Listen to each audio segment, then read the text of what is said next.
जाएगा उसके लिए जनता बजाएगी। हाँ सर, कोई अच्छा संचालन किया मान लिया, कविता भी पाठ भी बहुत अच्छा किया मान लिया, जीवन में कभी कभी हो जाता है, 8वां प्लेयर भी अच्छे रन बना देता है, इसमें क्या बात है। क्रिकेट में कभी कभी 8वां प्लेयर भी सेंचुरी तक पहुंच जाता है, लेकिन वो ये ना समझ ले कि वो ओपनर हो गया है।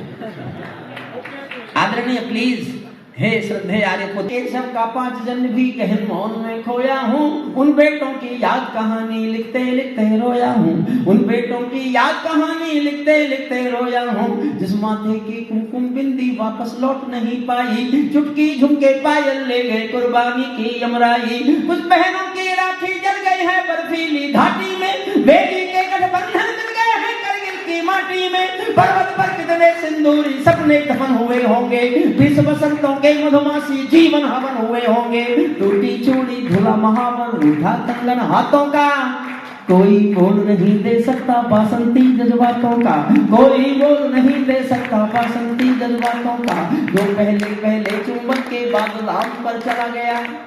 देखिए जहाँ अच्छा लगे वही बजाइए, हर समय मत बजाइए, मेरा टूटेगा ध्यान, मन से सुनिएगा।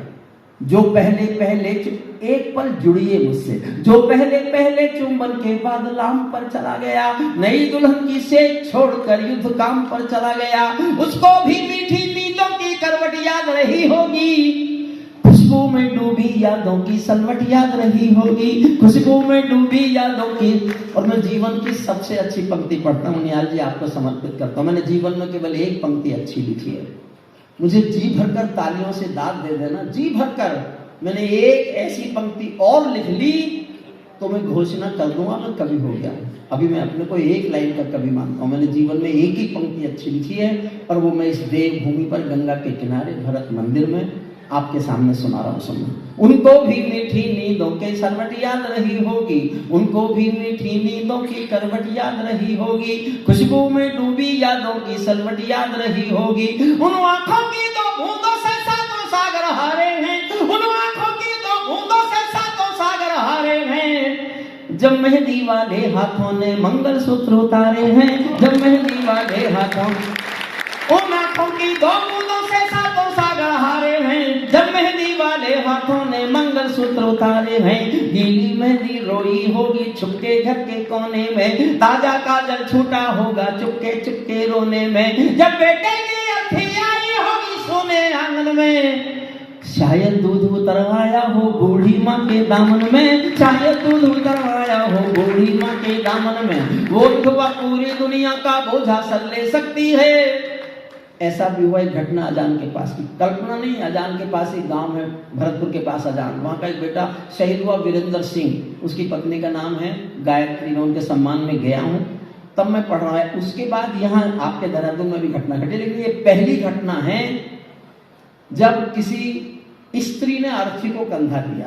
दुनिया के इतिहास में किसी भी मजहब में स्त्री अर्थी को कंधा नहीं देती, लेकिन वहाँ हुआ, बेटा शहीद हुआ, तो गाँव में पार्थिव शरीर आया तो उसकी पत्नी ने गांव वालों की मर्जी के खिलाफ, सेना के अधिकारियों की मर्जी के खिलाफ अपने शादी के दिन के कपड़े पहने और शमशान घाट तक अपने पति के कंधा अर्थी को कंधा दिया। उस पर एक पंक्ति लिखना सुनना, जब बेटे की अर्थी आई होगी सोने आंगन में, शायद दूध उतर आया हो बूढ़ी माँ के दामन में, वो विधवा पूरी दुनिया का बोझा सर ले सकती है, वो विधवा पूरी दुनिया का बोझा सर ले सकती है, जो अपने पति की अर्थी को भी कंधा दे सकती है, जो अपने पति की अर्थी को भी कंधा दे सकती है, मैं ऐसी हथेली के चरणों में सिर झुकाता हूँ, इसीलिए मैं कविता को हथियार बना कर गाता हूँ, इसीलिए मैं कविता को हथियार बना कर। जिन बेटों ने पर्वत काटे हैं अपने नाखूनों से, मैं केवल 6 लाइन सैनिक के शौर्य पर गा रहा हूँ।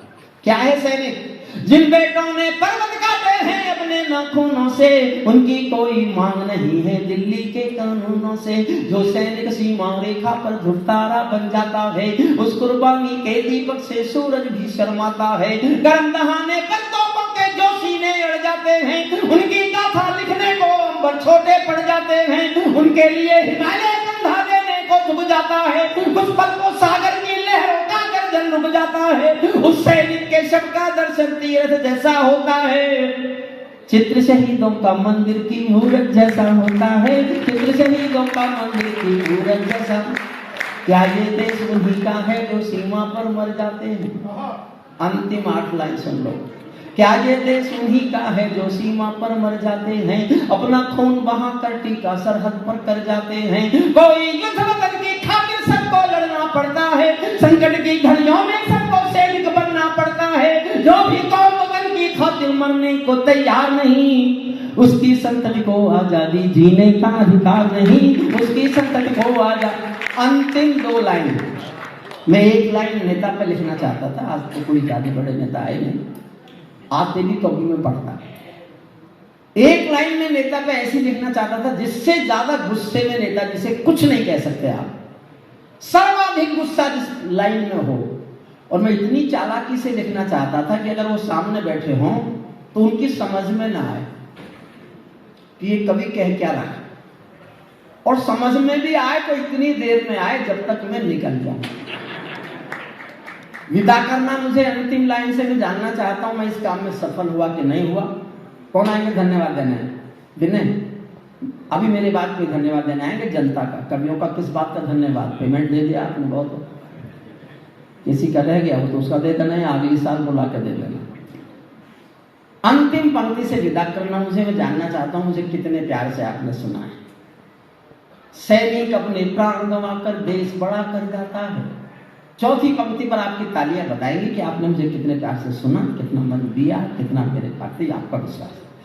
सैनिक अपने प्राण गंवाकर देश बड़ा कर जाते हैं, बलिदानों के बुनियादों पर राष्ट्र खड़ा कर जाते हैं। जिनको मां के बलिदानी बेटों से प्यार नहीं होगा, उन्हें तिरंगे को लहराने का अधिकार नहीं होगा। उन्हें बहुत बहुत धन्यवाद, बहुत बहुत